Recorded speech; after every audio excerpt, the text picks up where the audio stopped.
sekarang dan terus selama-lamanya. Kiranya kasih-Nya besertaku selamanya, damai sukacita hatiku disegarkan dengan anugerah-Nya. Aku dijaganya dalam dunia ini, takutku lenyaplah. Puji bersyukurlah kepada Bapa Putra dan pada Roh Kudus yang bertahta di surga, Tritunggal yang esa, disembah umat-Nya dulu kini kelak selama-lamanya. Mari kita berdoa. Kami bersyukur kepadamu ya Allah. Kami memuji Engkau ya Bapa, karena kami pada pagi hari ini Engkau perkenan untuk beribadah, untuk bersekutu bersama saudara-saudara kami.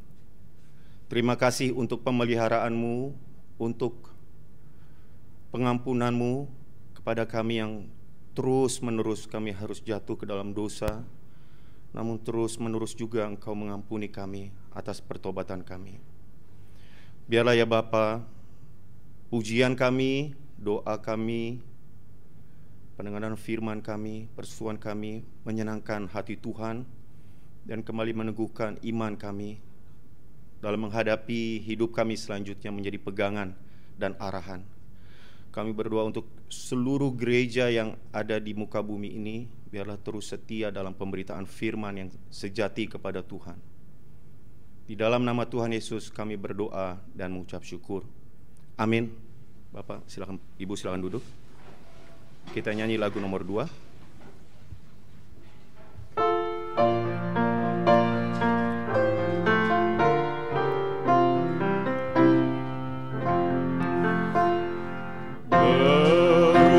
Beruntungkah aku dalam kasih akan darah Tuhan, menderita serta mati oleh tuntutan hidupku.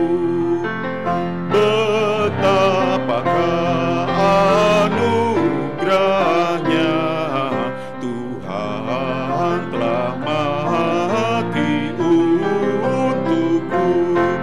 Betapakah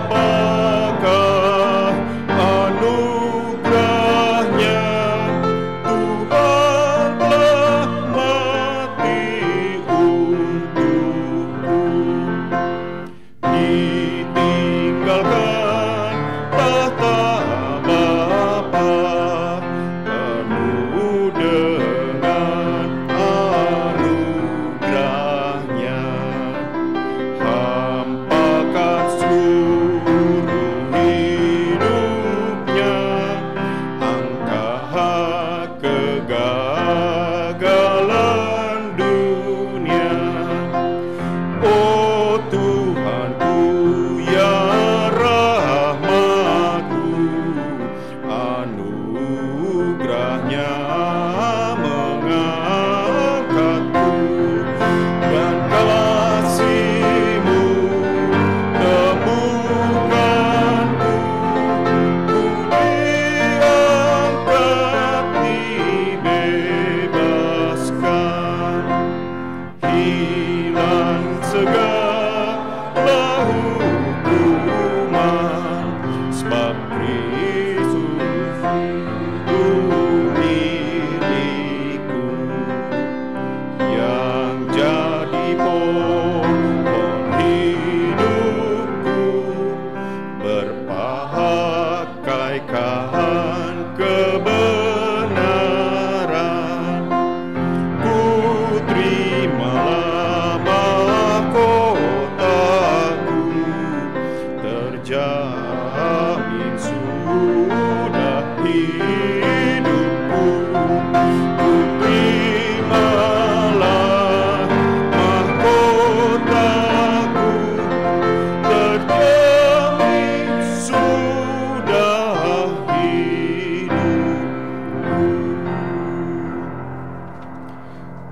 kita membuka firman, bacaan bertanggapan pada pagi hari ini, Mazmur 129 ayat 1-8 atau keseluruhan. Saya akan membaca yang menjorok ke luar, jemaat menjorok ke dalam, kita bertanggap-tanggapan. Mazmur 129 ayat 1-8, nanti ayat ke-8 bersama-sama. Saya bacakan lebih dulu dari LAI, judul Terluput dari Kesesakan, nyanyian ziarah. Mereka telah cukup menyesakan aku sejak masa mudaku.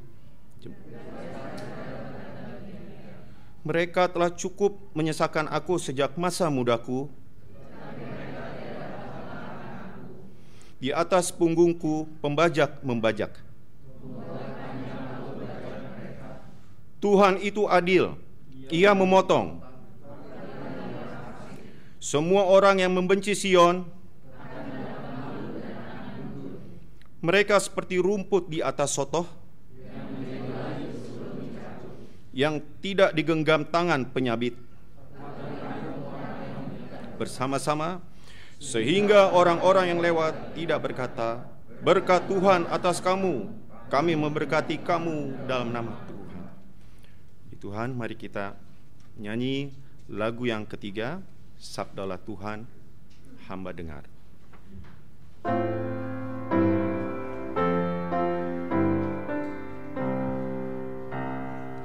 Tuhan, ku siap mendengar suara belas kasih-Mu.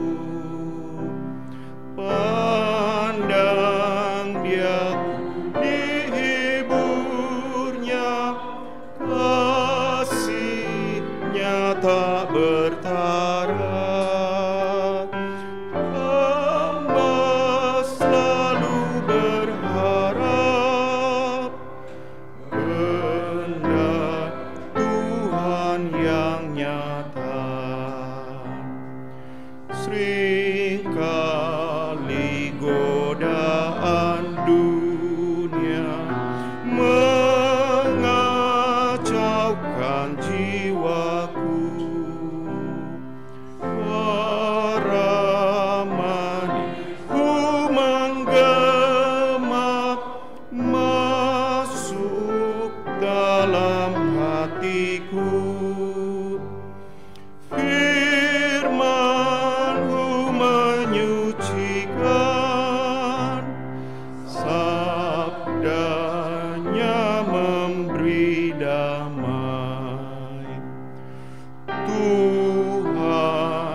Selamat pagi sekali lagi, Bapak Ibu, Mamang Inang. Ya, ada beberapa hal yang perlu ditegaskan, sudah ada di warta, yang perlu disampaikan. Ibadah GRI Kuningan seperti biasa diadakan 2 kali dalam setiap minggunya, pukul 7.30 dan pukul 10. Silakan Bapak Ibu yang terbeban untuk di pagi hari biasanya lebih sepi, lebih lega bila ingin menghadirinya di pukul 7.30 dan pukul 10. Yang kedua, SFD, sharing firman dan doa. Ini diadakan setiap hari Jumat. Untuk yang nanti ini diadakan masih online karena kita offline atau bertemu sebulan sekali di minggu pertama. Jadi Jumat nanti diadakan sharing firman dan doa di masing-masing melalui online. Mari Bapak Ibu kita luangkan waktu, kita biasakan, kita coba untuk bersama-sama mengikuti ibadah ini atau persekutuan ini, karena sekali lagi dalam SFD ini kita belajar untuk belajar firman, kita bisa bertanya, mungkin kalau dalam ibadah susah bertanya. Yang terakhir kita juga belajar untuk mendoakan orang lain ya, bukan hanya kebutuhan kita juga belajar mendengarkan apa beban dari saudara-saudara kita. Mari bisa diikuti kalau online sambil jalan pulang ke kantor, dari kantor ke rumah mungkin, atau bisa via online ya. Akan ada peneguhan dan pemberkatan pernikahan dari Bapak Vikaris Doni dan Saudari Tamara pada tanggal 5 November di Geri II Pondok Indah. Bapak Vikaris Doni yang mana? Nah, Pak Doni kita yang di sini ya. Tapi dilayani karena Pak Doni masih terdaftar di Depok dan dilakukan di Pondok Indah untuk gedungnya. Begitu Pak ya? Ya, kita doakan ya. Kemudian sekolah minggu kelas kecil seperti sekarang setiap minggu pukul 10. Juga kelas tengah dan kelas besar pukul 10. Mereka sudah berpisah baru saja. Dan juga demikian dengan kelas remaja. Nah, berikutnya akan ada konser Akbar Monas 2022. Yang ini ya, nanti kita akan ada videonya. Konser 22 Akbar tanggal 23 Oktober pukul 18.30 ya. 18.30. Nah, di sini nggak ada tempatnya, di Silang Tenggara ya. Ya, kira-kira di sini ada belakang. Nah, Marco bisa bantu untuk videonya.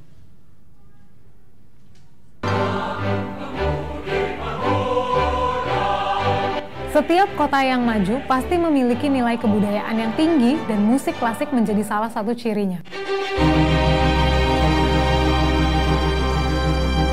Banyak kota di dunia yang mengadakan konser musik klasik di tengah kota untuk dapat dinikmati oleh halayak ramai, karena musik adalah bahasa universal yang dapat mempersatukan semua orang, dari yang tua, muda, dan dari berbagai suku apapun.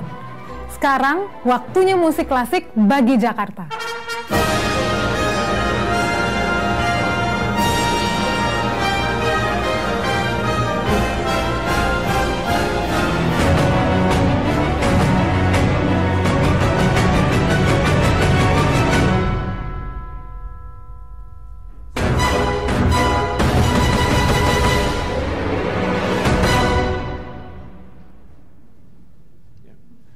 Kita bersyukur ya untuk orang-orang yang bekerja masalah izin dan mereka berjuang. Kita doakan supaya cuaca terutama ya, supaya bisa berlaksana dengan baik.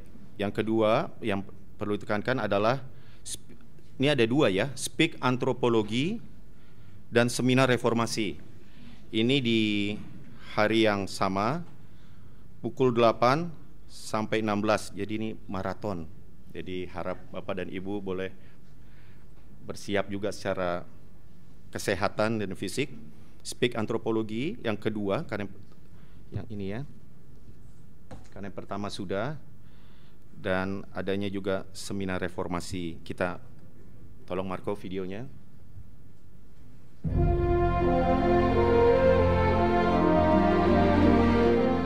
Doktrin manusia adalah salah satu doktrin yang paling penting di dalam teologi. Sesuai dengan Alkitab, manusia adalah satu-satunya makhluk yang dicipta menurut peta dan teladan Allah. Apa yang berada sebagai martabat Allah juga diberikan menjadi martabat manusia. Sehingga kehormatan, kesucian, keanggunan, dan nilai paling berharga dari sifat ilahi itu berada di dalam sifat manusia. Itulah sebabnya manusia beda dengan segala macam binatang. Manusia bisa memikirkan tentang alam semesta. Manusia bisa merenungkan tentang kekekalan. Manusia bisa menciptakan nilai-nilai yang tinggi di dalam musik, di dalam seni, di dalam ukiran, di dalam sastra, dan di dalam filsafat. Di dalam semua teori yang paling anggun, yang paling berharga, manusialah yang menjadi satu-satunya makhluk yang boleh menerima dan memperkembangkan ini. Kiranya kali ini di dalam seminar antropologi yang kedua, kita dipimpin oleh Tuhan dan kita mencapai pengertian yang tertinggi tentang peta dan teladan Allah, sehingga kita berubah menjadi manusia yang bernilai dan yang bersumbangsi untuk seluruh dunia.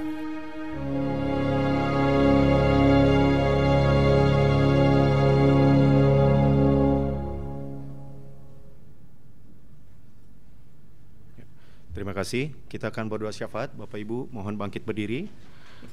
Ada 2 pokok doa yang saya ingin bagikan untuk kita doakan. Mari kita menyanyikan lagu nomor 3 ayat yang pertama saja.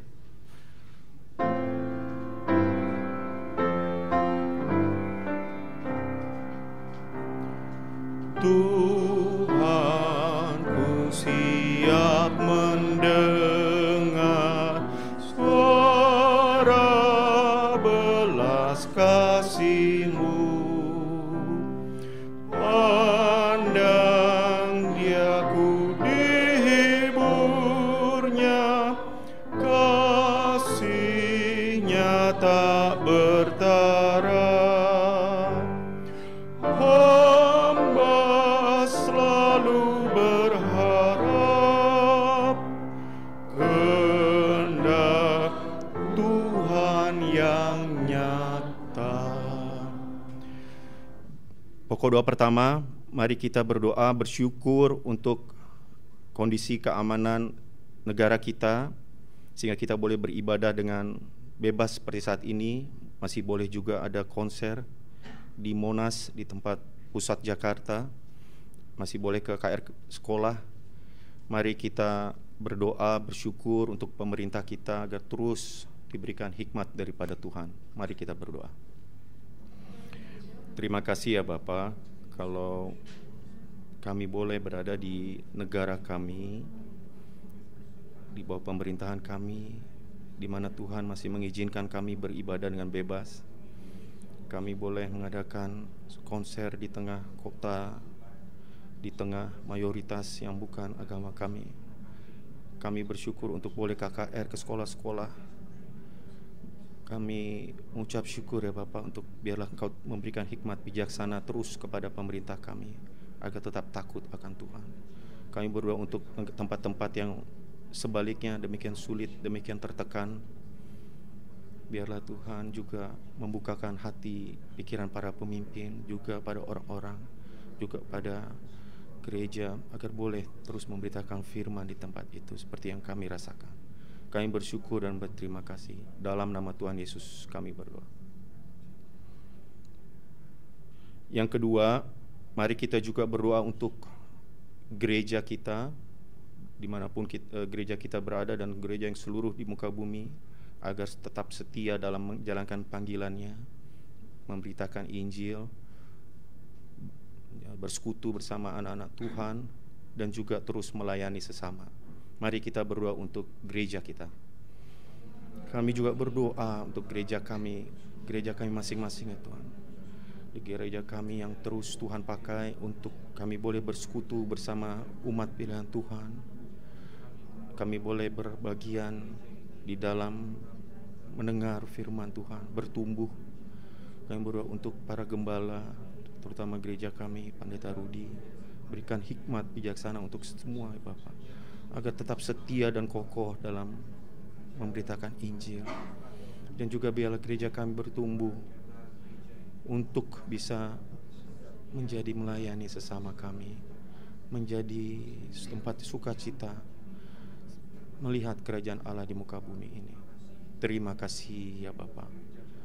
Kami serahkan di dalam nama Tuhan Yesus, kami berdoa dan mengucap syukur. Amin.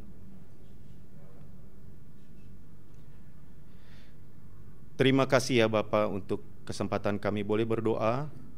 Kiranya nyatakanlah kehendak-Mu ya Bapa, karena kehendak-Mu adalah yang paling benar dan tepat bagi kami masing-masing. Di dalam nama Tuhan Yesus kami berdoa dan mengucap syukur. Amin. Silakan duduk. Kita nyanyikan lagu nomor 3 yang ayat yang kedua. Setelah itu saya serahkan mimbar ke Bapak Pendeta Rudi.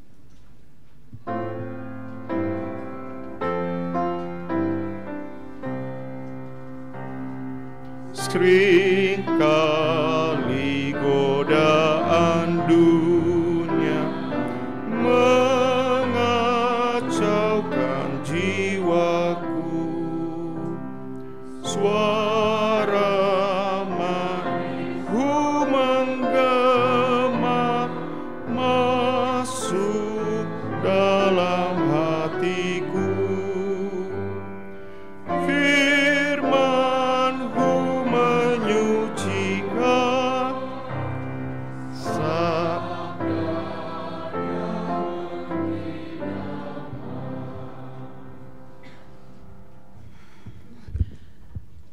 Selamat pagi Bapak, Ibu, saudara-saudari sekalian.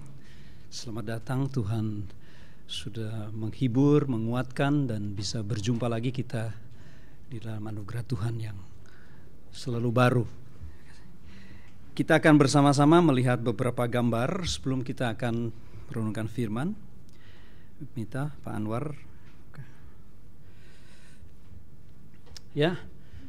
Sedikit laporan, minggu lalu kami berada di tempat yang nun jauh di sana. Kami dikerjain Pak Waldeni. Tetapi satu pekerjaan yang tidak mudah antara kami itu sudah cuti, hanya tidak jelas kita mau kemana, dan diaturlah kami oleh dua rekan, yaitu Pak Waldeni dan Pak Bambang Lareno. Pak Bambang memang asal dari sana, menjadi dosen CIT dari gereja PRI yang ada di Banjarmasin, dan Pak Bambang adalah asli dari suku Dayak, dari keluarga yang terpandang di daerah Palangkaraya, namun beliau merantau sampai ke Banjarmasin. Banjarmasin ini menarik, mayoritas Islam, tapi pusat gereja GKE, ya, gereja GKE ada di Banjarmasin. Jadi mereka tidak bisa juga membersihkan sama sekali, ya, walaupun mereka ingin itu menjadi tempat yang seperti Serambi Mekah. Ya, ini tidak bisa, ya. Kita hidup berdampingan lah, ya. Khususnya di situ ada pusat gereja asli Kalimantan GKE. Menarik juga. Saya sudah mengikuti itu sejak saya punya teman sekolah di Singapura, namanya Bapak Pendeta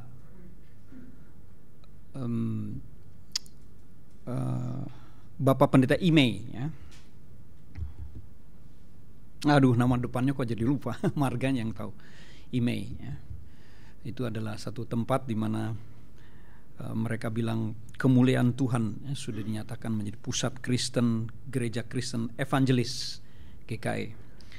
Gereja GKE diinjili oleh Zending dari HKBP, sejarahnya dikirimlah dari Sumatera, lalu juga datang juga dari Protestan Reform dari Swiss. Jadi dua-dua bertemu di situ dan terbentuklah gereja GKE.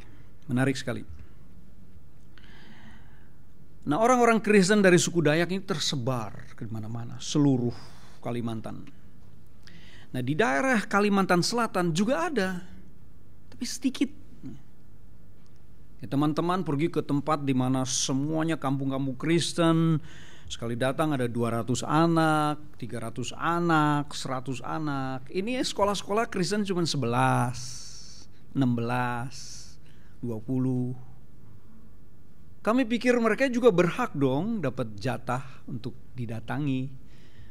Tapi teman-teman tidak bisa membuang-buang waktu, apalagi ongkos yang mahal. Jadi ada kelompok yang khusus memburu yang banyak ya, sampai ke Timor misalnya, atau ke daerah Minahasa itu seluruh, atau Sumatera Utara itu banyak sekali orang Kristennya.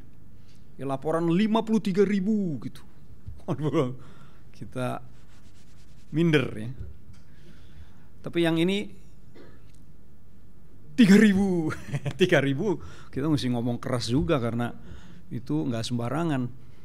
Kita menempuh jalan yang tidak mudah, jalanan rusak dan sebagainya.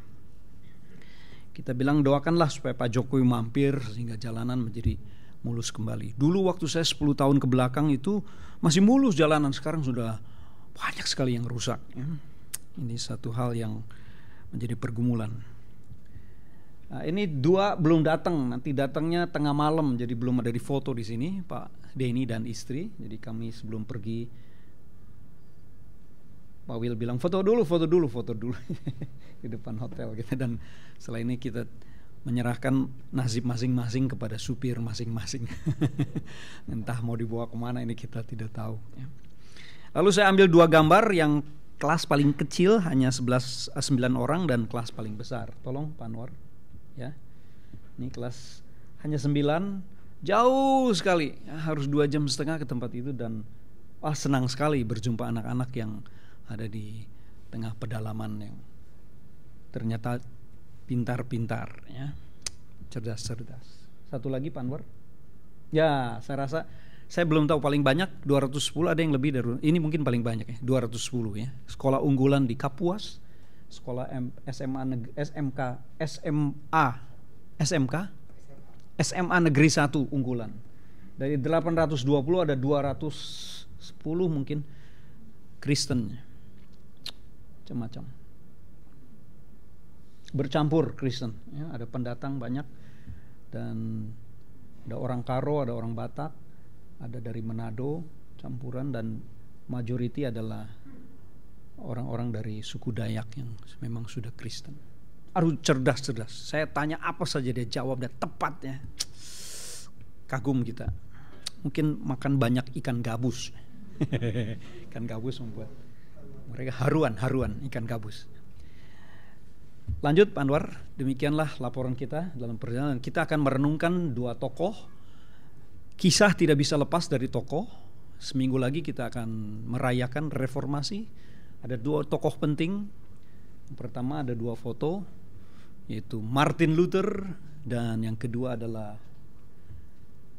lawannya, lawan pingpong. Itu adalah Leo X, ya, Paus Leo ke-10. Mari kita menyanyi dulu satu pujian untuk kita menyanyi satu pujian sebagai doa persiapan kita. Kita menyanyikan lagu nomor 3. Lagu nomor 3. Bisa ditampilkan lagunya Pak Anwar. Kita menyanyi ayat 3 dan 4 saja ya. Tuhan ku siap mendengar suara.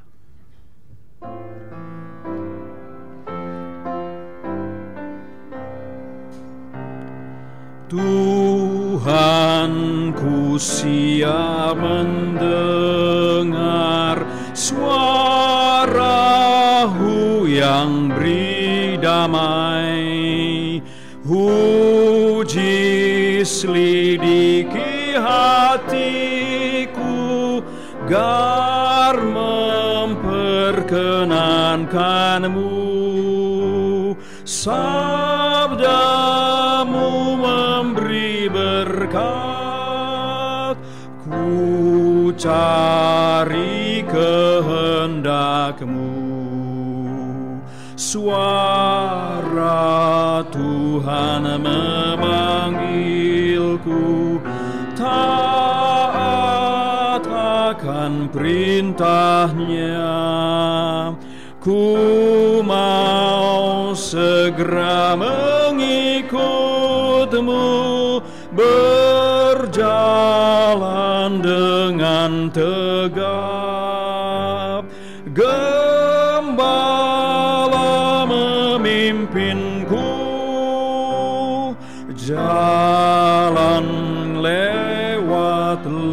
lembah maut. Mari kita membaca Injil Yohanes pasal 15. Injil Yohanes pasal 15. Sebelumnya ditampilkan Pak Anwar, terima kasih. Injil Yohanes pasal 15 kita membaca ayat 1 sampai 10. 10 ayat. Seperti biasa, saya membaca ayat 1, ayat kedua wanita, dan ayat ketiga pria. Bersama-sama kita bergantian sampai dengan ayat 10. Akulah pokok anggur yang benar, dan Bapakkulah pengusahanya. Wanita.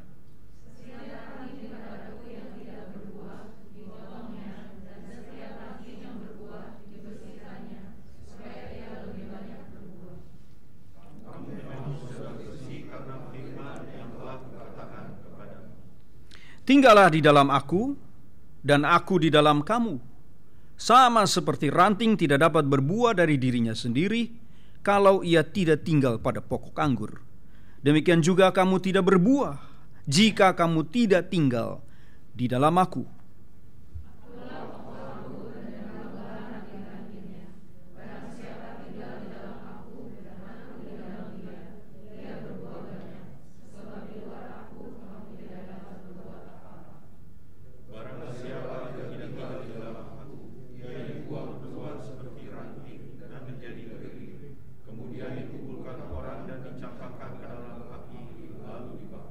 Jikalau kamu tinggal di dalam aku dan firman-Ku tinggal di dalam kamu, mintalah apa saja yang kamu kehendaki, dan kamu akan menerimanya.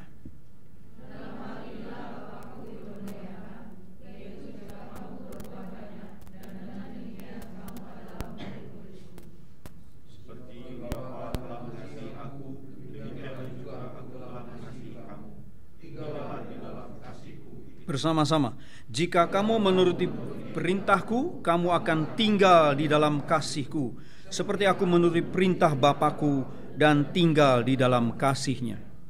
Saudara sekalian, kata tinggal, tetap di dalam aku menjadi tema favorit daripada Rasul Yohanes.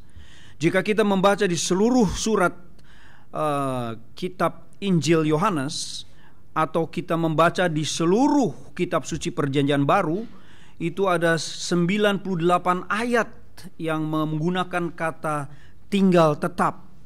Dari 198 ayat ada 107 kata yang terulang-ulang. Nah, di dalam pasal 15 Injil Yohanes ini saja, ayat 1 sampai 10 saja, kita bisa menemukan 8 kali kata tinggal tetap diulang-ulang dalam 4 ayat. Jadi penting sekali tema ini. Tinggallah tetap. Jangan berubah, jangan berubah, tinggallah tetap. Sepenting apa tinggal tetap ini? Hari-hari kita menemukan istilah ini. Seperti kalau kepada bapak, ibu, saudara sekalian orang bilang, aduh, gak berubah loh, kamu gak berubah. Langsung naik 10 cm, kan? Turun lagi. Misalnya awet muda, kan? Tetap cantik, kan? Kamu tetap kaya aja, kaya. Apalagi sih? Ya.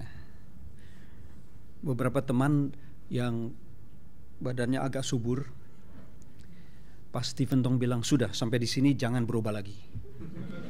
Jangan diet, nanti orang tidak kenal kamu. Ya. Jadi tinggal tetap saja. Asal sehat, olahraga sehat. Baik juga, ya, apapun keadaannya, kalau sehat kita harus pertahankan. Ini baik sekali. Atau kita bertanya kepada seseorang, kamu tinggal di mana sekarang? Aku tinggal di daerah Jalan A. Dari dulu ya? Ya, dari dulu. Wah, hebat kamu. Betah ya, salut kan orang. Apalagi kita tahu daerahnya adalah kurang baik gitu. Ya. Atau tanya pekerjaan misalnya, kerja di mana kamu? Gitu. Aku masih kerja di sini, awet banget, gitu kan? Tinggal tetap, setia, kerja terus. Itu luar biasa. Dan kita lihat karirnya naik terus, walaupun perlahan-lahan. Itu baik. Sesuatu yang tinggal tetap itu adalah pasti tidak statis. Sesuatu yang tinggal tetap itu pasti ada sesuatu yang menyebabkan dia tinggal tetap. Nah, Yesus bilang, jika kau berbuah itu tandanya tinggal tetap. Jika kau berdoa dan doamu didengar Tuhan, itu karena tinggal tetap. Jika kamu tinggal tetap, pastilah kamu akan melakukan apa saja ya, yang diperkenan Bapa, katanya. Ini menarik. Seperti kita masih Kristen, masih Kristen. Kapan sampai kapan kita Kristen? Selamanya jadi Kristen. Berani kita tidak Kristen? Boleh dicoba. Boleh dicoba. Mana berani kita tidak Kristen? Mana berani kita mencoba? Jika mencoba pun berani kita berlama-lama. Jika cukup lama pun pasti semakin lama semakin rindu untuk kembali menjadi Kristen. Seperti salah satu istri daripada pemilik optik tunggal. Bukan optik tunggal. Optik apa ya, lupa ya. Bukan, satu lagi apa ya? Hah? Melawai mungkin ya. Melawai itu apa ya? Pemiliknya Haji ya. Itu di Bandung, kemana Pak? Kasum ya. Kasum betul ya. Itu Kasum betul. Istri ketiganya cantik. Beranak 3 dan ini cerita karena saya dekat, karena anaknya jadi anak sekolah minggu saya ya, 3 anaknya itu. Si ibu ketika ke gereja lagi setelah bapak meninggal bilang, rindunya Pak 16 tahun aku tahan Pak, tahan 16 tahun gak ke gereja. Ya suruh bisa bayangkan. Baca Alkitab di tempat yang agak gelap ya, nyudut baca Alkitab. Karena kalau kelihatan sobek langsung. Jadi mana berani bertahan lama untuk tidak tinggal tetap. Jadi orang reform tegas sekali dipilih selamanya dipilih. Mau coba, mau testing silahkan. Tidak mungkin lah. Berani testing pun pasti tidak akan bertahan lama.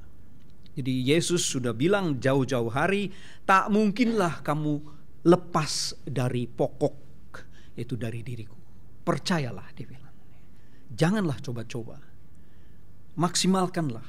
Ketika kamu sudah menjadi Kristen, berbuahlah. Ya. Itu baru kita tinggal tetap. Nah, saudara sekalian, reformasi adalah sebenarnya meno, tinggal tetap. Artinya abide, tinggal. Kemudian continue, dan be present. Bagus sekali. Abide, continue, and be present. Bagus sekali istilah meno. Itu sebab diulang-ulang dan ini menjadi tema besar bagi Rasul Yohanes, baik di dalam Injilnya maupun di dalam surat 1 Yohanes 1-4. Demikianlah saya mencoba untuk melihat perspektif reformasi dari sudut pikiran atau pandangan tentang tinggal tetap. Reformasi adalah sebuah usaha untuk kembali ke jalur yang sebenarnya. Reformasi adalah sebuah usaha untuk kembali pulang ke rumah. Reformasi adalah sebuah gairah untuk sekarang tiba waktunya untuk berbuah dengan benar dan konsisten. Di dalam 1 Yohanes pasal 1 ayat 8, Rasul Yohanes mengeluarkan satu istilah baru, yaitu menggunakan satu istilah tentang janganlah kamu planao. Planao itu adalah keluar jalur pelan-pelan keluar dari pokok, keluar dari arah yang benar, keluar dari sasaran. Janganlah kamu berpikir atau bersikap keluar jalur. Jika kita katakan diri tak berdosa, kita menipu diri kita sendiri. Kata menipu diri kita sendiri, planao. Janganlah kita menipu diri kita sendiri. Kita orang berdosa kok. Akuilah kita berdosa dan di situ kita akan tinggal tetap. Karena ketika kita sadar kita orang berdosa, bersama dengan itu kita sadar tentang Tuhan sudah menyelamatkan kita. Demikianlah Luther. Ketika Luther menemukan pertobatannya, maka Luther tidak mundur lagi. Dia sharing kiri kanan, dia ajak kiri kanan, dia tulis 1, 2, 3 lembar dan seterusnya. Dan kemudian akhirnya tulisannya terkumpul menjadi 95 tesis. Ketika 95 tesis ini dihargai dan diharapkan oleh teman-temannya, Luther menulis seluruhnya menjadi satu tulisan 95 tesis. Ada yang mengatakan dipakukan di depan pintu gereja, ada yang mengatakan hanya ditaruh di salah satu pintu gereja, macam-macam. Tapi itu kemudian populer 95 tesis itu. Dan ini menjadi sebuah tema memulainya reformasi, yaitu 95 koreksi. Ya, koreksi 95 arah jalur balik kepada pokok. Ya. Jadi saudara bisa bayangkan 95 poin sudah melenceng keluar arah. Itu bagaimana menyelesaikan? Satu aja susah menyelesaikan. Ini 95 tesis, 95 urusan. Wah, itu ganti gereja. Itu tutup gereja secara notarian. Bikin gereja baru, 95 urusan. Kalau kita baca itu urusannya gede-gede, itu urusannya ampun dah. Mulai dari urusan hukum sampai keuangan, sampai urusan moral, sampai ini harus tutup. Seperti sebuah perusahaan urusan sudah 95 hutang piutang, 95 problema urusan perburuhan misalnya, 95 urusan di dalamnya ada urusan sengketa, tutup aja udah, pilot saja. Tapi ketika itu gereja sudah terlampau besar, ya, terlampau raksasa, ya, susah berubah. Orang juga mau robahnya dari mana?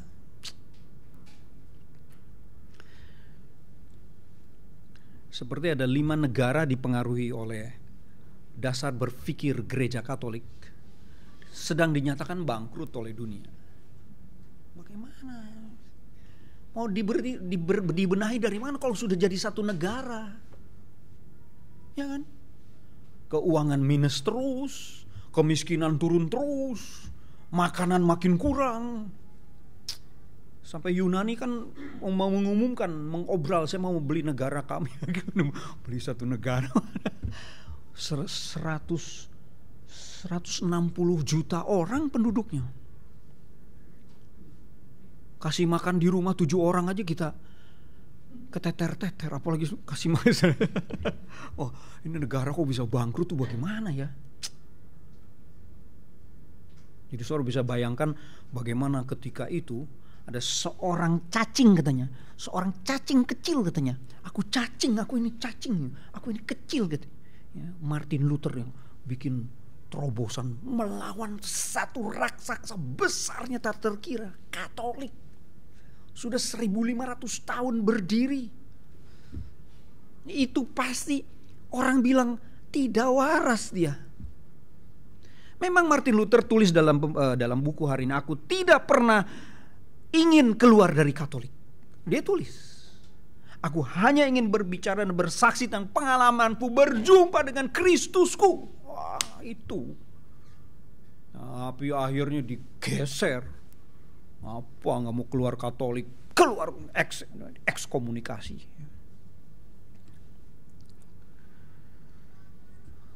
Ternyata di luar lebih bebas bernafas. Lalu populerlah 3 tema. Sola Scriptura, sola Christus, sola gratia. 3 tema ini menjadi penting. Nanti ada tambahan lagi, sola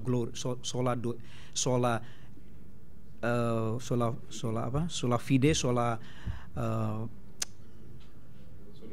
soli deo gloria ya. Tapi yang 3 ini adalah memang seringkali diucapkan lebih simbol ya.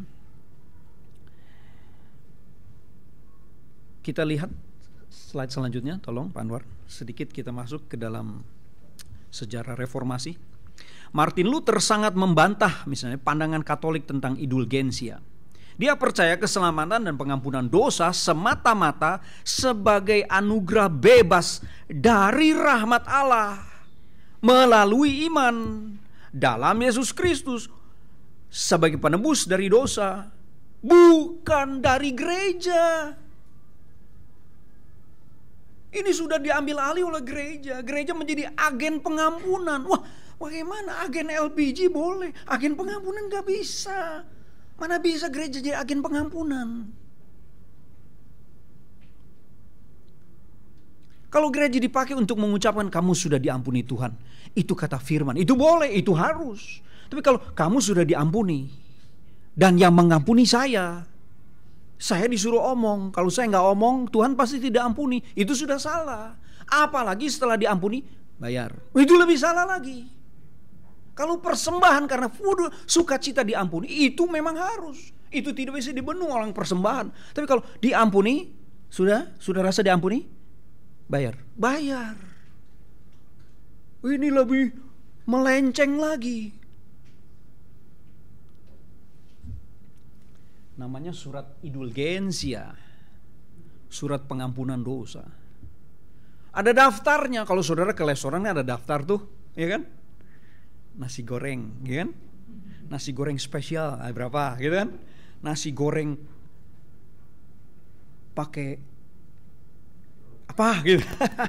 Lebih mahal lagi.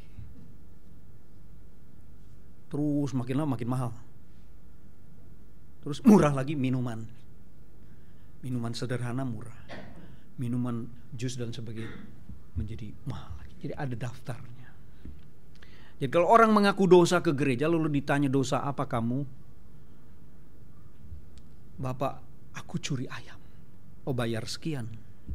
Tapi kalau yang bilang aku bunuh orang 3 hari lalu, nggak bisa, bayar sekian, ada daftarnya. Mengapa demikian? Karena gereja butuh uang banyak waktu itu. Jadi 2 tokoh itu sama-sama mereformasi. Luther mereformasi dan Leo ke-10 mengatakan waktu mulai ditahbiskan jadi paus, dia berjanji akan mereformasi gereja. Hanya bedanya Luther mereformasi gereja, Leo ke-10 bukan mereformasi gereja, mereformasi kerajaannya. Kekurangan uang, dia putar otak bagaimana cari uang. Salah satunya adalah menjual surat pengampunan dosa. Dalam catatan-catatan tertentu dia mengirim utusan ke semua pelosok cabang gerejanya untuk mewajibkan orang membeli surat ini. Karena dia tahu semua adalah orang berdosa, maka semua orang harus baris dan mengaku dosa lalu membayar. Jadi saudara bisa bayangkan uang masuk terus pasti. Karena kita orang berdosa. Setiap hari kalau dihitung-hitung ya banyak dosa juga. Kita harus bayar lagi dan bayar lagi dan bayar terus. Bagaimana kalau diri ini harus membayar pengampunan? Pasti harus direformasi. Bagaimana jika gereja tempat sesama yang saling mencekik,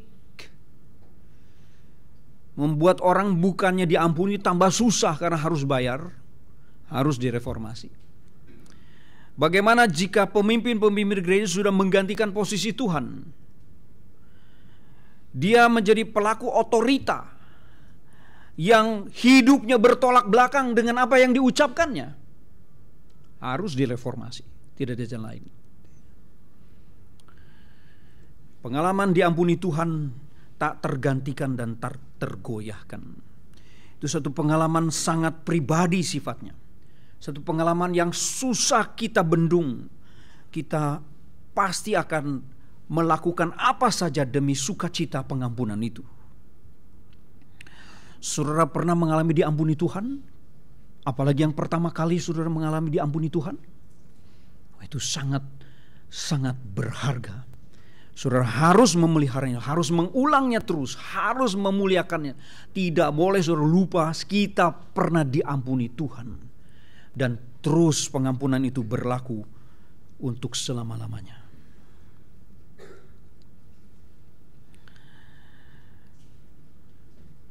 Jadi kalau saudara tidak pernah sadar pernah diampuni Tuhan, mungkin harus ada yang memproses dengan memaksa membeli surat itu.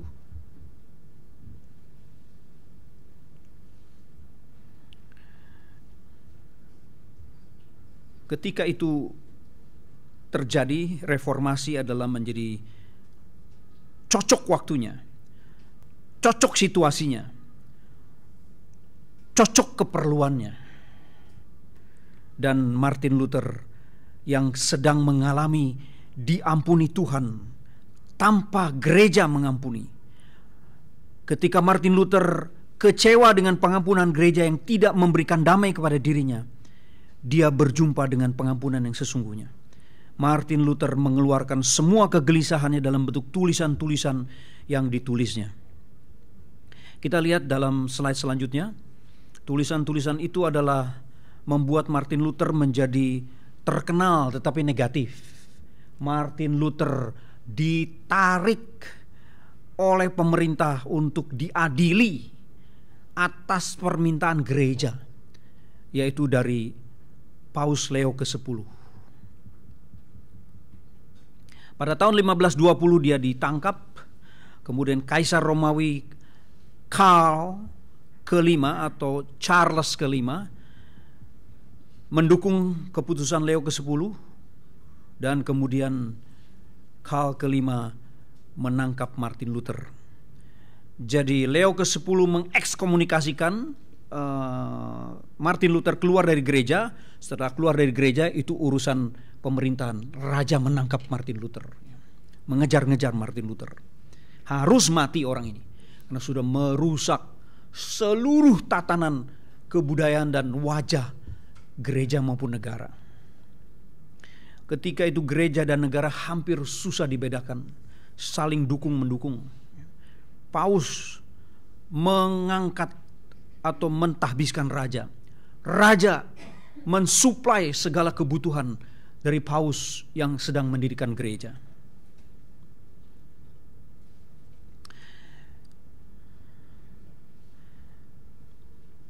Mari kita melihat lagi yang selanjutnya. Silakan Pak Anwar. Ya.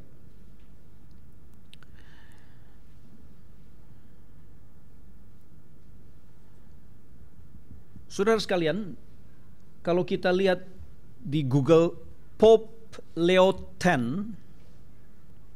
terus scroll ke bawah, baca jangan kaget. Ada list of sexually active popes. Dibuka semua. Tak ada yang bisa ditutupi di dunia. Itu adalah perintah klasik dari kitab suci. Ribuan tahun sudah diberitahu, jangan kamu main-main dengan Tuhan. Kita main-main dengan pemerintah saja, banyak wartawan. Wartawan cuma satu simbol untuk wartawan, lalat. Lalat itu di mana-mana ada dan gak begitu gampang ditangkap. Tolong dipindah lagi slide-nya.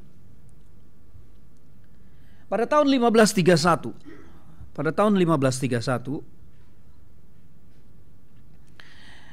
Luther menduga Leo telah memveto tindakan yang harus dibatasi oleh para kardinal atas jumlah anak lelaki yang mereka pertahankan untuk kesenangan mereka.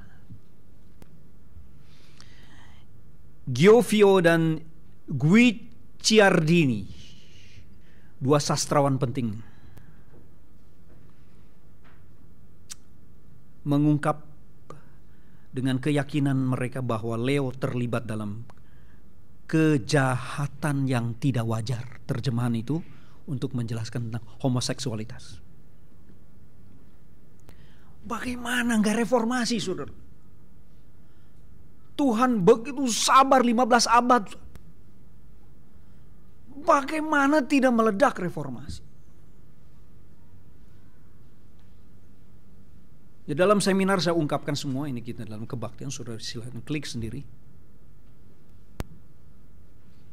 Semua kardinal dan paus yang punya sejarah kelam akhirnya ditulis dalam Google, Wikipedia.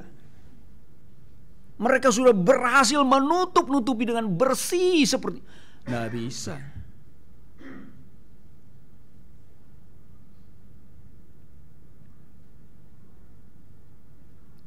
Tidak bisa.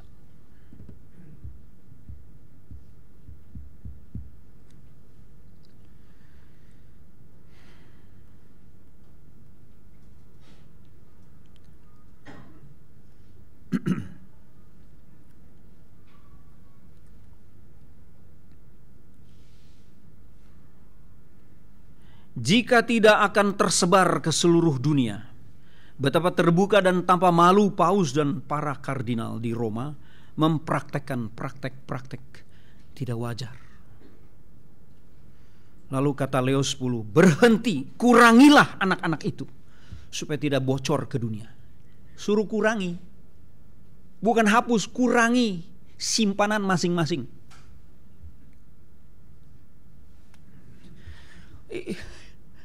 Ini harusnya tertutup. Ini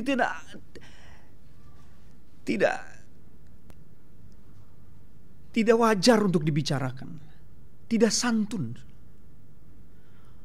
Tapi kalau gereja tidak membicarakan, dunia sudah membicarakannya. Reformasi menjadi cerminan untuk semua gereja, bukan Katolik saja. Karena pendeta pun yang berkelakuan brengsek juga lebih tidak terhitung mungkin.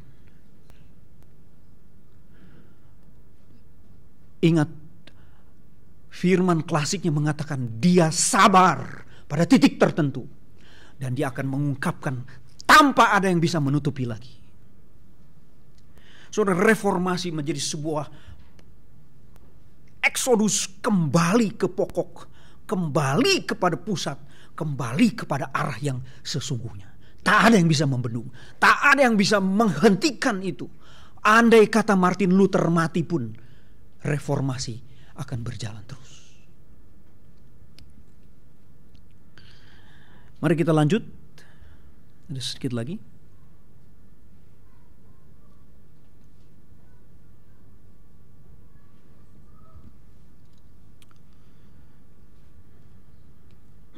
Kalau sudah kurang yakin, sudah bisa buka tadi yang saya bilang.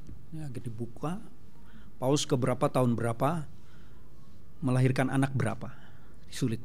3 anak perempuan, 3 anak laki-laki. Ditulis semua. Yang saya bilang tadi itu. Ini tidak etis untuk dibuka, tetapi harus jadi pokok doa. Tidak semua mereka adalah pelaku-pelaku itu. Tetapi semua pelaku-pelaku itu Tuhan sudah buka sedemikian rupa untuk menjadi teguran, ujian, ingatan kepada semua orang Kristen. Nah, saudara sekalian, di dalam bagian ini kita melihat bagaimana Luther akhirnya tidak tanggung-tanggung lagi. Yang pertama dia selesaikan adalah ketika dia lari diekskomunikasikan. Sepertinya saya menduga, saya masih belum membaca lebih jauh lagi, ada kelompok kerajaan yang mendukung Luther. 2 muka. Jadi bilang kepada kerajaan suruh tangkap Luther. Ditangkaplah Luther. Bukannya dibunuh, Luther disembunyikan di satu rumah yang kosong. Lalu dalam kurang lebih 3 bulan dia menyelesaikan perjanjian lama, perjanjian baru dalam bahasa Jerman. Mengapa 3 bulan selesai? Karena sudah dicicil sebelumnya. Kapan dicicil? Waktu dia menjadi dosen untuk para calon pastor. Tidak sembarang orang bisa ambil Alkitab dalam gereja. Itu hanya hak imam untuk berkhotbah. Waktu itu belum ada Alkitab, satu rumah satu Alkitab, belum ada mesin cetak. Mahal sekali Alkitab. Jadi Luther berhak karena dia dosen. Dia mengajar Mazmur, dia ambil itu Mazmur lalu diterjemahkan dengan diam-diam ke dalam bahasa Jerman. Mengajar Roma, dia ambil Roma, surat Roma diterjemahkan. Mengajar Galatia, Efesus, akhir banyak sudah dia kumpulkan. Sisa 3 bulan itu diselesaikan tuntas PLPB dalam bahasa Jerman. 3 bulan saja. Dan dalam 3 bulan itu menarik sekali. Dalam 3 bulan itu Luther kemudian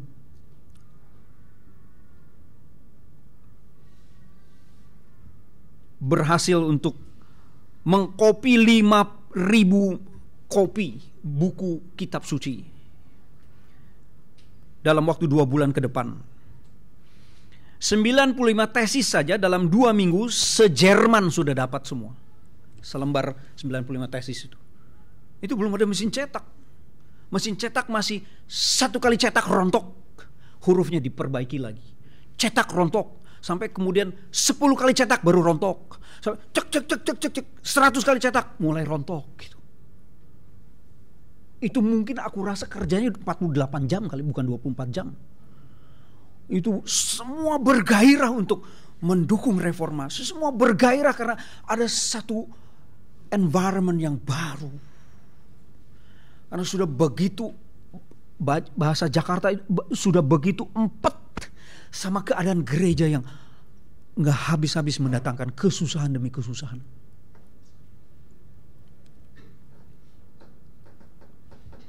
Lalu gereja-gereja bermunculan menjadi gereja baru. Dan himne-himne karya yang baru dari para reformator dinyanyikan dengan penuh gairah.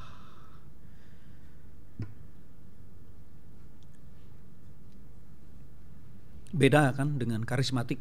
Karismatik nyanyinya suka, belajarnya gak suka. Kalau diajak PA sedikit kepanjangan katanya. Ajak PA sedikit, terlalu dalam pak, itu doktrin, gak perlu. Capek. Kita udah kerja Senin sampai Sabtu, masa di gereja capek lagi?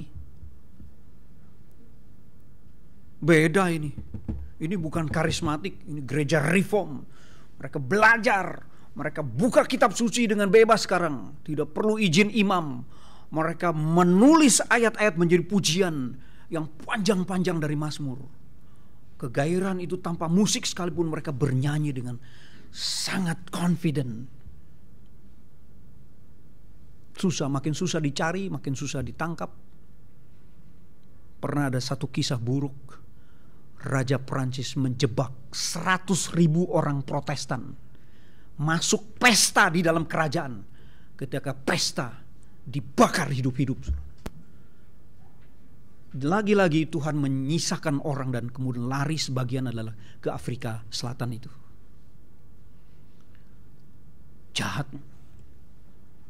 Karena jengkel. Harusnya mereka jengkelnya ke dalam. Harusnya reformasi ikut ke dalam. Mereka mau mematikan api yang sudah berkobar di mana-mana itu. Akhirnya mereka juga terbakar. Api tidak mati, api terus menyebar kemana-mana.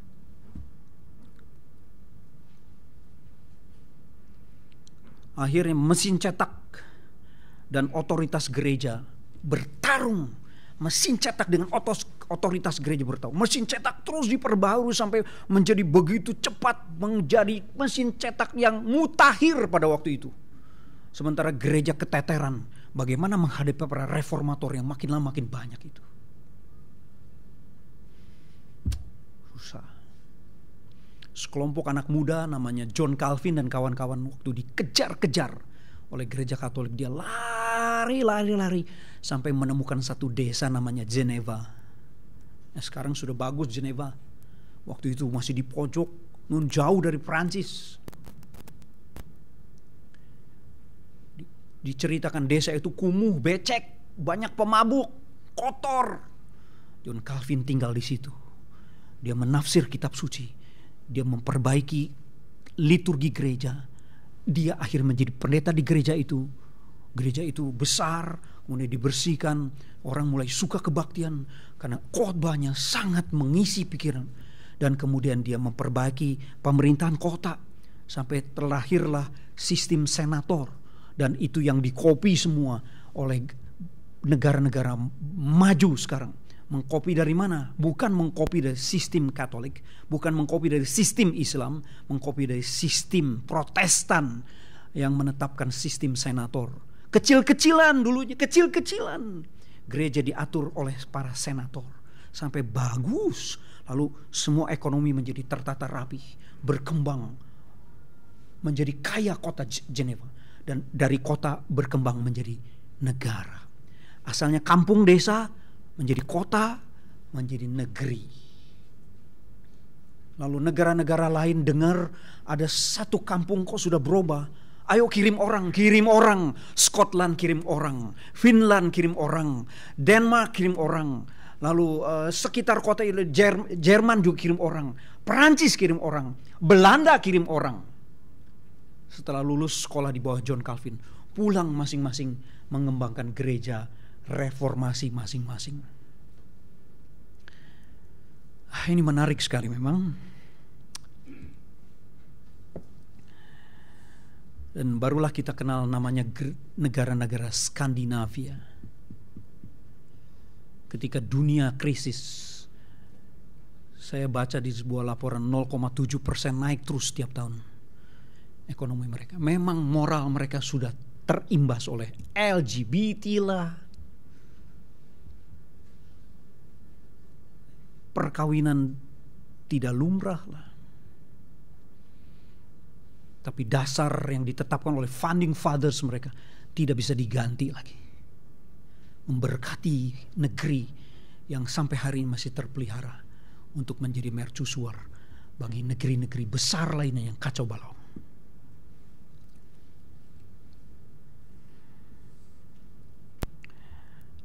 Seyogyanya gereja Katolik harusnya berubah. Seperti misalnya ada sekelompok orang menamakan kami adalah Catholic Reform. Ada? Saudara bisa klik itu, Catholic Reform. Tapi tidak banyak. Secara diam-diam gereja Katolik banyak membenahi, tapi tidak ganti akar, tidak ganti bibit, ya tetap saja. Jadi Reform pergi kemana-mana, Katolik tidak mau kalah, juga kirim misioneri kemana-mana, khususnya ke Amerika Latin misalnya. Kita lihat juga negeri-negeri Amerika Latin terpuruk terus di dalam kemiskinan, di dalam kerusakan moral dan sebagainya. Saya tidak mengatakan bahwa negeri-negeri yang dipengaruhi Protestan bersih benar atau kaya benar, tidak. Tapi kalau ditimbang-timbang, dunia sudah mengerti jika tidak ada reformasi, jadi apa dunia ini? Mungkin lebih cepat kiamat mungkin. Tapi Tuhan tidak menginginkannya. Tuhan menginginkan ada reformasi. Mari kita lihat ayat terakhir. Setelah masa tua Rasul Yohanes, saudara bisa membayangkan seusia 85 tahun kira-kira. Nah, hampir semua sarjana perjanjian baru memahami surat ini ditulis oleh seorang rasul terakhir yang ditahan Tuhan sampai usia sangat lanjut. Beliau memberikan nasihat, apa yang telah ada sejak semula itu, apa yang telah kamu dengar dari semula itu, harus tetap tinggal di dalam kamu. Jika apa yang telah kamu dengar dari mulanya itu tetap tinggal dalam kamu, maka kamu akan tetap tinggal di dalam Anak dan di dalam Bapa. Di dalam seluruh surat 1 Yohanes, kata tinggal tetap itu ada 15 kali. Dan kalau saya kolek satu-satu, itu temanya lebih dari 3 reformasi. Ada 15 tema reformasi. Tetap tinggal di dalam terang kasih-Nya, tetap tinggal dalam hidup kekal, tetap kamu bersama dalam persekutuan Kristen, tetap kamu harus mendengar firman. Tidak ajaran lain, kamu harus tetap mendapatkan pengurapan pengajaran yang benar.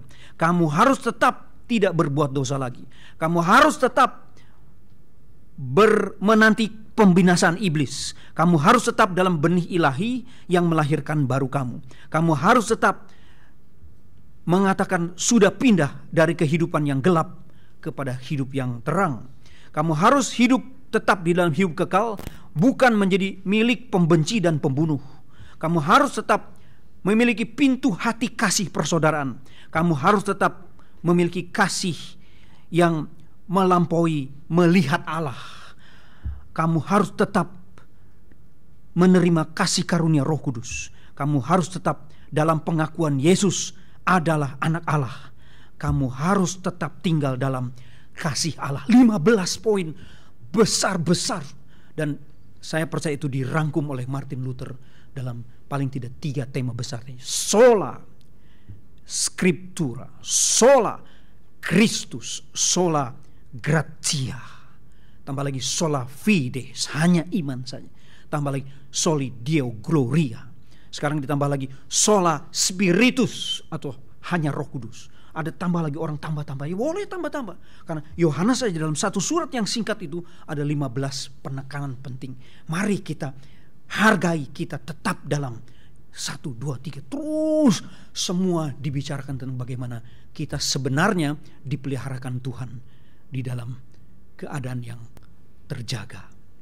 Kita patut bersyukur karena kasih Tuhan yang bersifat murah hati, sabar, tidak cemburu, tidak memegahkan, tidak sombong, tidak melakukan yang tidak sopan, tidak mencari keuntungan diri sendiri. Kasih Tuhan yang tidak pemarah, tidak menyimpan kesalahan orang lain, sabar, tidak bersuka cita karena ketidakadilan, melainkan bersuka cita karena kebenaran, menutupi segala sesuatu, percaya segala sesuatu, mengharapkan segala sesuatu, sabar menanggung segala sesuatu, tidak berkesudahan. Itulah yang memelihara hidup kita. Bersama dengan Martin Luther, hanya kitab suci atau sola scriptura, Yohanes jauh-jauh hari 15 abad sebelum sudah mengingatkan firman dan pengajaran sudah diurapkan kepadamu. Bertahanlah di situ. Tinggallah terus dalam itu. Bersama dengan sola Kristus, 15 abad sebelumnya Yohanes sudah mengatakan pengakuan terhadap anak Allah Yesus Kristus juru selamat kita tidak ada gantinya lagi. Tak boleh diganti, tak boleh digeser. Jadi geser sedikit saja kamu antikristus. Sementara gereja ketika Luther hidup sudah menggantikan Yesus Kristus dengan segala jasa-jasa. Harus berjalan pakai lutut lah baru diampuni, harus bayar uang lah supaya diampuni. Macam-macam, hancur benar-benar. Gereja tidak ada jalan, harus reformasi. Lalu yang ketiga, sola gratia menurut Yohanes 15 abad sebelumnya adalah sudah ditekankan selamat karena anugerah langsung dari Yesus Kristus saja, tidak ada jalannya lain dan tidak ada cara lain. Ini sudah ditekankan dan kemudian Tuhan tahan 15 abad, 14 abad. Kemudian di dalam zaman Martin Luther Tuhan menghidupkan lebih terbuka lagi tentang bagaimana Tuhan tidak ada perubahan. Pekerjaan Tuhan tetap berjalan sampai selama-lamanya. Tuhan memberkati kita. Mari kita menyanyikan pujian nomor 2 sebagai respons kita atas firman Tuhan. Beruntungkah aku? Pasti kita beruntung karena kita dikasihinya, karena kita dipenuhinya, dan karena kita dijadikan menjadi berhukum Kristus dalam hidup kita. Penyanyi 3 baitnya.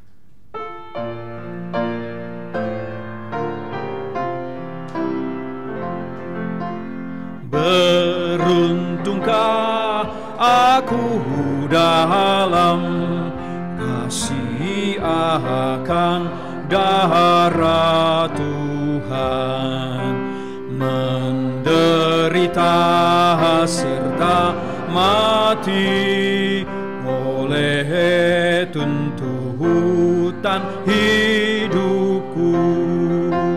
Betapakah anugerahnya Tuhan telah mati untukku. Betapakah anugerahnya Tuhan telah mati untukku. Ditinggalkan tahta Bapa penuh dengan anugerahnya. Hampakan seluruh hidupnya, angkat kegagalan dunia. Oh Tuhanku ya rahmat-Mu, anugerahnya mengangkatku, dan kasih-Mu temukanku. Ku diangkat, dibebaskan, hilang segala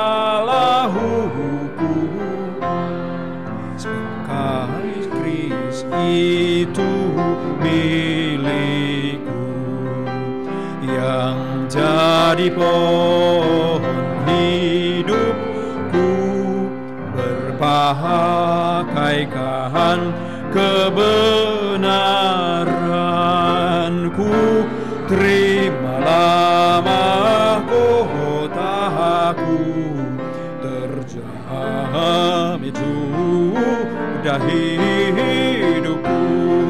Ku terimalah mahkotaku, terjamin sudah hidupku. Bapa Sorgawi, kami naikkan syukur ketika kami mengingat selalu tentang bagaimana Tuhan menemukan diri kami. Kami tak dapat berkata-kata lain kecuali kami berlutut dengan linangan air mata. Bagaimana kami bisa ditemukan Tuhan, bagaimana kami bisa berjumpa Tuhan, sementara nenek moyang kami tidak pernah membuka jalan semuanya itu, sementara orang sekitar kami masih hidup jalan di dalam kegelapan. Pakai hidup kami Tuhan untuk meresponi bagaimana Tuhan tidak pernah berhenti mengerjakan reformasi kehidupan atas orang-orang pilihan-Mu. Kami naikkan syukur untuk pagi siang hari ini kami boleh bersama duduk di bawah kaki firman-Mu, seraya kami merenungkan pekerjaan Tuhan yang menggetarkan selalu relung pikiran kami. Kami naikkan syukur, kami berdoa dalam nama Yesus Kristus Tuhan kami. Aku percaya kepada Allah, Bapa yang Maha Kuasa, Halik langit dan bumi, dan kepada Yesus Kristus anaknya yang tunggal Tuhan kita, yang dikandung daripada Roh Kudus, lahir dari anak darah Maria, menderita sengsara di bawah pemerintahan Pontius Pilatus, disalibkan, mati dan dikuburkan, turun ke dalam kerajaan maut, pada hari yang ketiga bangkit pula dari antara orang mati, naik ke sorga, duduk di sebelah kanan Allah, Bapa yang Maha Kuasa, dan dari sana Ia akan datang untuk menghakimi orang yang hidup dan yang mati. Aku percaya kepada Roh Kudus, gereja yang kudus dan persekutuan orang kudus, pengampunan dosa, kebangkitan tubuh, dan hidup yang kekal. Amin. Silakan duduk. Kita akan bersama meresponi lagi firman dengan pujian nomor 4, Pakailah hidupku ini, dengan keempat baitnya. Bersama itu juga kita akan yang sudah sedia menyampaikan persembahan syukur kita.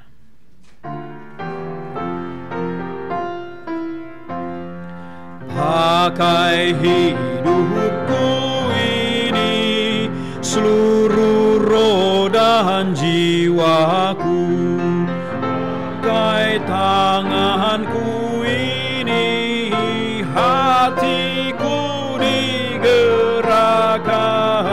digerakkan kasih-Mu. Pakai kakiku ini, tiap langkah ikut-Mu. Pakai suaraku ini, selamanya memuji Kristus Tuhan. Pakai mulutku ini, memberitakan Injil-Mu. Pakai hartaku ini, seluruhnya bagimu ku relalah. Pakai kasih-Ku ini, ku sembahkan padamu. Pakai diriku ini, selamanya bagimu ku sembahkan. Ayat pertama sekali lagi, pakai.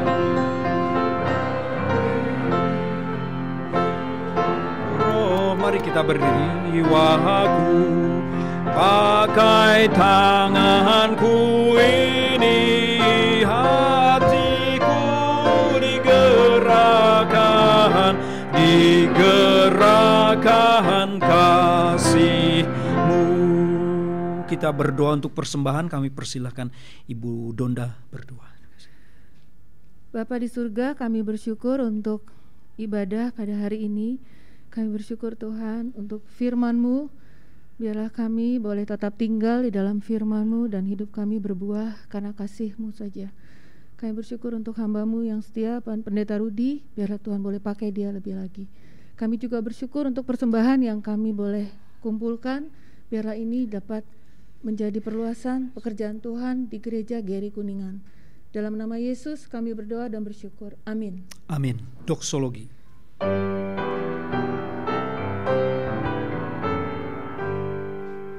Puji Allah Bapa Putra, puji Allah Roh Kudus, ketiganya yang esa. Pohon selamat sumber berkat. Amin.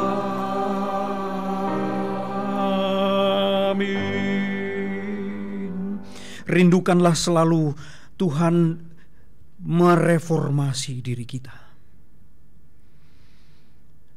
Sembari kita mohon kepada Tuhan memakai mulut, tangan, kaki, harta. Selama masih Tuhan izinkan kita beriang gembira, meresponi keselamatan daripadanya, memberitakan Injil dan melayani Tuhan kemana kita diutus Tuhan. Kiranya berkat Tuhan diteguhkan lagi atas persekutuan dengan firman-Nya dan orang-orang percayanya pada siang hari ini. Turun dari Allah Bapa, Allah Anak yaitu Tuhan Yesus Kristus dan Allah Roh Kudus. Mulai siang hari ini lagi atas saudara-saudari sekalian sampai selama-lamanya. Amin. Amin. Amin.